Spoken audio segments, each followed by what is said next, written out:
I'd like to start by acknowledging that we are meeting and talking and listening today on the traditional lands of the Wurundjeri people, one of the 5 language groups of the Kulin Nation. I acknowledge them as traditional owners of these lands and waters, pay my respects to elders past and present, and leaders of today and the future, and acknowledge and pay respect to any Aboriginal and Torres Strait Islander people joining us today. I want to start with some facts about Catholic professional standards. We're a company limited by a guarantee, and we were established in November 2016 by the Bishops' Conference and Catholic Religious Australia. We have 2 member representatives, so each of those member groups nominate 2 people that we then deal with, or the board and I deal with, in relation to any matters relating to the company. So our Bishops' Conference reps are Archbishop Coleridge from Brisbane and Bishop Wright from Maitland, Newcastle. And our Catholic Religious Australia reps are Sister Ruth Jurek, who's the current president of CRA, and Father Tom McDonough, the deputy president of CRA. The slide up there tells you a little bit about our board. So we have a professional and functionally independent board that governs the day-to-day operations of the company, with a broad geographic representation from Western Australia, Queensland, Victoria and New South Wales. In the interests of time and not wanting to embarrass the board members in the room, I won't go into lengthy details about the skills and experience of the board. You can check out their details on our website. But suffice to say, they are a formidable group of independent thinkers with expertise in areas including child protection, education, disability, social services, governance, law, regulation and organisational cultural change. Critical areas for us to draw on as we go about our work. I mentioned the notion of functional independence. This is perhaps worth a moment to explore, as it is very much a commonly asked question. How can Catholic professional standards be independent when it's owned by the bishops and religious?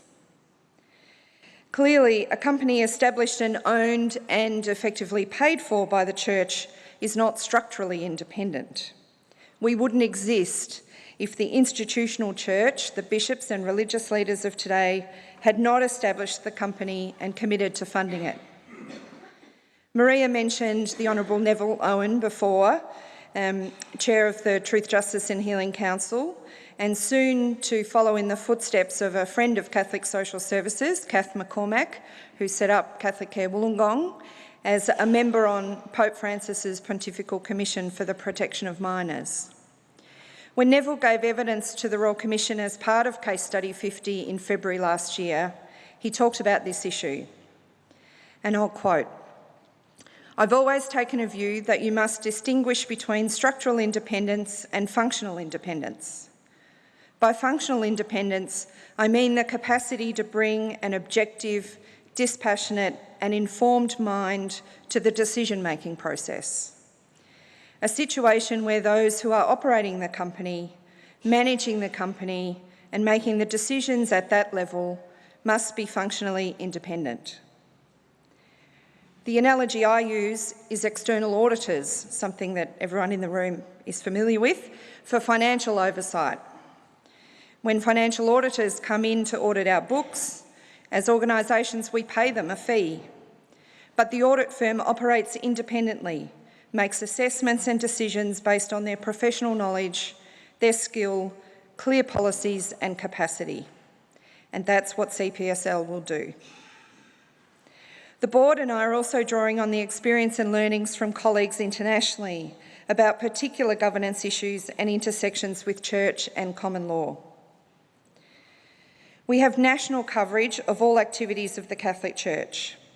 While our initial focus is on activities under the governance of the bishops and religious, we are continuing dialogues with other groups, the trustees from public juridic persons, St Vincent St Vincent de Paul Society nationally and in each state, the Catholic tertiary sector, and establishing links with associations of Christ faithful. To our mission, the next few slides are drawn directly from our constitution, which is also available on our website if anyone's that way inclined. So the mission really set before us is to promote the dignity and welfare of all persons who come into contact with the church, but especially the young and the vulnerable. We will endeavour that all persons within and those who engage with church, no matter how that engagement happens, through liturgy, through ministerial works, social or pastoral spheres, that they are treated respectfully, professionally, and in accordance with the gospel values. An express purpose of the bishops and religious in setting up the company was that compliance and reporting against standards does promote accountability, transparency, and trust in the life of the church and its contribution to society. Just picking up on something that Robert said, it sort of struck me. If we were standing here 50 years ago and I put myself back in a Catholic social service shoes hat just a few months ago, I would have said yes, Catholic Care Melbourne was able to protect children, but why should people believe me? The standards and the public reporting really are an instrument to try and help people understand what the activities are needed and how we can be publicly accountable. The Truth, Justice and Healing Council, in recommending to the bishops and religious the establishment of CPSL, they identified that the church leadership had not previously been held to account, as Robert has talked about, but also evidenced in pretty much all 15 of those case studies. It's clear from the rationale and indeed the Constitution, the intent of the company is to hold our church leaders to account for their leadership when it comes to safeguarding children and vulnerable people engaged with the church across Australia. Part of case study 50 of the Royal Commission explored the establishment of our company. In the establishment, Mark Coleridge, Archbishop of Brisbane, talked about cultural change, and some of you may have heard his evidence or read it since. But I'll just reflect for a moment on the 4 elements that he cited as key to cultural change. He spoke about awareness, and really Archbishop Mark was talking here about increasing awareness across everyone in the church as to what child safeguarding and protection of other vulnerable adult groups entails and how to go about it. Again, that might seem to this audience to be something that we know because that's what we work in, but Robert's already made the point, but that doesn't necessarily mean it's translated to a broader audience within the church. His second element was accountability, and this is coming back again to the leaders, that this applies to the church as a whole and to individuals within the church. In his evidence, Archbishop Mark mentioned bishops in particular, saying there had been a tendency for bishops to have a sense of themselves as a law unto themselves, and that has to change. In terms of his third element, consistency, he was really talking about how we get consistency across a very diverse organisation and institution across Australia. But he cited that achieving genuine consistency of approach to key critical matters and issues will represent genuine cultural change for the church. I'll come back and talk about that in a moment. And his fourth element was compassion. So to quote Archbishop Mark, to address all of these issues in their complexity and their intense practicality, their urgency, but to address them with the sense that the child or the vulnerable person must take priority, and that all of these issues must be seen through their eyes. That is compassion in this context. As I mentioned earlier, part of the intent of CPSL is to increase transparency and accountability of church leadership. Critical to the implementation of our standards is that church leaders be accountable for the activities under their jurisdiction. In most cases, this will mean, and perhaps already has meant, potential changes in governance and reporting within church entities such as dioceses and congregations. Some of this is already underway. As I've been travelling around the country since I started in July, I've seen examples of how this is happening in a range of areas. So in some places, safeguarding resources and policies and reporting is being centralised, perhaps across a diocese, where previously Catholic Care did its thing, Catholic Education did its thing, the parishes did its thing. There's now a sense of actually bringing the expertise together and the information flow so that there's better accountability. There's also been examples of clearer lines of accountability and reporting being established. This is particularly, I've observed, where ministries may have become incorporated bodies, perhaps under different congregations or diocesan owners. And those owners have realised that perhaps they've delegated too much and are looking for a way to keep the lines of accountability and reporting open and transparent. And thirdly, I've observed in geographic locations collaboration across church entities. Might sound a bit rare, but so where dioceses and congregations, PJPs, Vinnies and other church entities are working together in a concerted effort in a geographic location. Whilst our approach is focused on holding church leaders to account, our philosophy is very much that the safety and protection of children and vulnerable people in the church is everybody's business. By increasing the broader Catholic community's knowledge and understanding of crimes such as grooming, physical and sexual abuse, the devastating impact of abuse on individuals and the ripple effects into families and communities, and strengthening the Church's awareness, prevention and protection focus, we will be getting the word out to at least a quarter of the Australian population. That figure was challenged in response to a Eureka Street article earlier this week, but I can explain how I got to 25% if anyone's interested. Our work has the potential for far greater change than just within the Catholic Church. So how are we going to go about this task? The board determined very early on that we would focus firstly on the development of standards for safeguarding children and young people. So we're very focused on the findings and recommendations of the Royal Commission. We're taking the 10 child safe standards that Robert mentioned and contextualising them for application across the church, which was really the intent of the Commission. I have done some of the counting of the numbers of recommendations, Robert. So there's 37 recommendations over and above the 10 child safe standards that we're working to currently integrate into the standards. Those 37 recommendations applied to religious institutions and some specifically to the Catholic Church. And there's another 45 recommendations that we're keeping a watching brief on.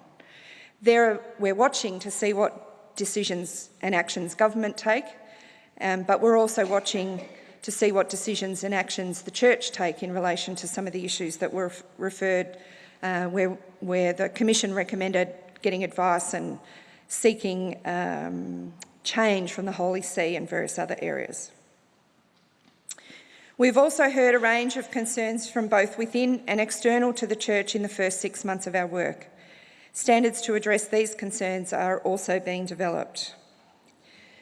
I'm hoping everyone here is familiar with the 10 standards, but just in case, I'll pop a slide up that helps you. So the 10 standards are around the first one, leadership, governance and culture, children participating and listening, being listened to within our institution. Families and communities are informed and involved in what happens within our organisations. Equity is upheld and diversity respected. There are 2 standards that relate to dealing with our people. One focusing on how our people come to work in our organisations and the Church. So what are our recruitment, induction and support processes? The second people one, missed a slide, is actually number 7, which is then about what are we doing about continuous knowledge development and training for staff, their skill development and continuously monitoring their awareness to these issues. 6th standard is around complaint and response management, and that particularly be very child-focused. There's a standard around our environments, not just our buildings or our camps or our outreach activities, but what are we doing to protect children in the increasing online environment? And the last two really are standards about us as organisations, that the implementation of the standards and our awareness of these issues and how to increasingly protect children and other vulnerable people is continuous. It's not a job that gets done once and then we walk away and say that's done. And the 10th standard is around making sure that our documentation, our policies, our procedures are clear, easily understood and accessible to everyone. So as I said, we're starting with the articulation of the standards, taking the 10 standards and contextualising those for church. But we're also currently investigating how best to apply a comprehensive quality assurance and audit framework across the vastly different church entities. Drawing on recommendation 6.10 from the Royal Commission's final report, we're designing a responsive and risk-based approach to monitor compliance with the safeguarding standards. In the coming weeks, we'll be releasing our draft and seeking wide-ranging feedback. I encourage every one of you to provide feedback to the draft standards, either individually or through your organisations, or if you're so inclined, both.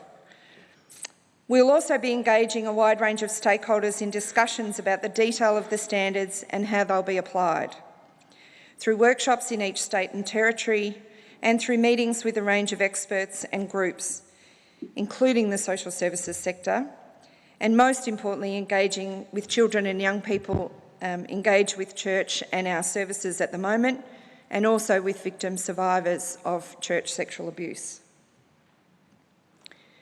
What does all of this mean for people in this room? Really, the first thing would be to continue your focus in your organisation on safeguarding. In Victoria, obviously, the legislation and the standards already exist, but in others outside of Victoria, the 10 standards are already there for you to access. Give us feedback on the draft standards. The board determined we also would suggest that you check in with your diocese congregation or your governing body. Make sure they're also looking at Volume 6, which is the Child Safe Organisation volume, and how they might implement the standards. The original text of my speech said, offer to assist. I've changed that, demand that you assist your governing bodies. Social services, health, aged care, disability, housing, the professionalised sectors of the church, as Robert has already acknowledged, are well versed in quality assurance, compliance and audit processes, and are well, hopefully, advanced generally in their ability to protect children and make organisations safe. You are sources of expertise for your governing body. Even more in social services, where every day you come into contact with the reality of working with vulnerable children and adults. So I say again, demand that you participate with your governing body. In the early stages of our audit work, we will implement a self-attestation model for services and agencies who already have in place some form of external accreditation. What that means is we're not going to ask you to do a second audit, but we will ask you to provide details of your current accreditation and assurance mechanisms and your work in safeguarding. This process will help us get a more detailed understanding of the very broad range of regulatory and accreditation requirements already in place amongst our professionalised services, as well as how these sectors are already going about integrating child safeguarding into existing systems and processes. The aim ultimately is that the auditing against the CPSL safeguarding standards can be integrated into other compliance frameworks. So there is no duplication, but there is assurance that every ministry and entity of the Church in Australia has an appropriate assessment of compliance with safeguarding. So we're not going to assume that your current audit requirements actually are up to scratch, but we'll give you some time and some time for us to understand it. Again, another recommendation of the Commission. I won't dwell on each of these points, But I did just want to draw your attention to the absolute consistency between the issues which keep surfacing as I've travelled the country in the first 6 months in this role. I have listened and I have talked with survivors, young people, advocates, dioceses, congregations, parishioners, bishops, priests, nuns, brothers, lawyers, teachers, CEOs. I've listened to a lot of people. These are the 10 issues that keep coming up time and time again. They are also the 10 issues that came up and were highlighted by the Royal Commission. There is no doubt in my mind people in the church know what needs to be done. We just have to get on and do it, which is essentially where CPSL comes in. So here is what we're charged with responsibility for. Obviously, articulating and actually setting the standards is our top priority, and our aim is to have them signed off by the end of this year. Training, support and advice will be provided to all church entities to meet the standards and improve practice. We will oversee the audits of compliance, using outsourced independent skilled auditors to again reinforce our independence, and we'll also publish the findings of reports. Over time, we'll also look to move to reporting on complaint rates and other national data as established by the Royal Commission, and we'll provide advice to leaders in the church on a range of matters in relation to protection of children and vulnerable people. While we're doing all of this work to write and roll out the standards and audits, there are 2 key questions for me. Actually, there's a lot more questions, as you can imagine, but these are the 2 key. And these are the ones that have occupied a lot of my thinking and energy. The first one is, how will we know all of this effort, time and commitment actually works? By hearing from children and young people currently engaged within church in its many forms. Part of our development strategy over the coming few months is to get some baseline data about children and young people's current perceptions and experiences of their safety and their knowledge of what to do if something isn't right. We'll continue to ask children and young people about this as we go about our work. The second question for me is, how do the voices and experiences of survivors and their families continue to remain at the forefront of our minds? The board are considering this question and have done since day one. For the consultation period, there will be specific discussions with victim survivor groups and individuals. And after that time, we hope to have clearer some ideas and approaches to answer this second question. We'll also watch with interest the Pontifical Commission when the Pope announced the new membership. He also announced the intention to form an International Survivor Advisory Panel. So we'll stay in touch with the formation of that and what we might learn from that. We know there is activity underway, and the audits will give us a picture of the breadth and depth of this activity. I go back to Robert's point again. I do hear people and I do see that things are happening, but looking on the surface, the audits need to help us scratch much deeper so that we can actually test with some rigour how deep the change is being embedded. And lastly, we're looking at how we can adapt, transfer and sometimes lead as part of the global church and our broader Australian community. We've developed links with other jurisdictions, Ireland particularly. Teresa Devlin came and gave evidence to the Commission as part of Case Study 50, but also my counterparts in England and Wales, Scotland and the US and other parts of the church. So in conclusion, I'd just like to say thank you and please stay in touch. We do have a newsletter, which probably all of the people in the room that I already had your emails, I subscribed you, whether you liked it or not. But if you would like to hear more from us, please stay in touch via the website. Thank you.